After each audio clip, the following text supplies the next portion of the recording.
പറ്റിയതിനി പറഞ്ഞിട്ട് എന്താ കാര്യം? നല്ല ജീൻസും ചെത്ത് ഷർട്ടും കൂളിംഗ് ഗ്ലാസും ഒക്കെ ഇട്ട് എത്ര അടിപൊളി ചെക്കന്മാരെ എന്റെ പുറകെ ബൈക്കിൽ നടന്നേന്നറിയോ?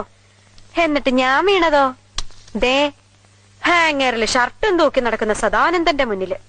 അതെന്താടി നീ അങ്ങനെ പറയണേ? വെറും സുമംഗലെ ഞാൻ സുമംഗലിയാക്കിയില്ലടി. അത് വല്ല കൂടോത്രം ചെയ്തിട്ടാന്ന് എനിക്കിപ്പോ സംശയം. കൂടോത്രം നല്ല മോളെ, എന്റെ വാരിയിൽ ഒരെണ്ണം അഡ്വാൻസ് കൊടുത്തിട്ട് ഈശ്വരൻ ഉണ്ടാക്കി വിട്ടതാ ഭൂമിയിലേക്ക് നിന്നെ.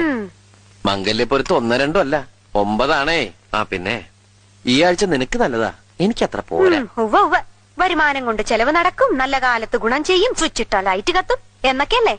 കളിയാക്കലൊക്കെ പിന്നെ. ഇന്നേ വരുന്ന ദിവസാ, നീ പോയി ശകനം നിന്നേ. പിഴച്ചു കഴിഞ്ഞാൽ എല്ലാം തീർന്നു. പൊക്കെ പൊക്കെ പൊക്കെ.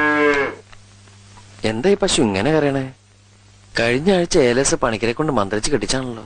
ഈ കരച്ചിലിന് ഏലസ് കെട്ടിയിട്ടൊന്നും കാര്യമില്ല. അതെന്താ? അതെന്ത് പറഞ്ഞ കരയണെന്നറിയോ? I love you. അടുത്തതിന് സമയായേ. എന്നിട്ട് നീ എന്താ കരയാത്തെ?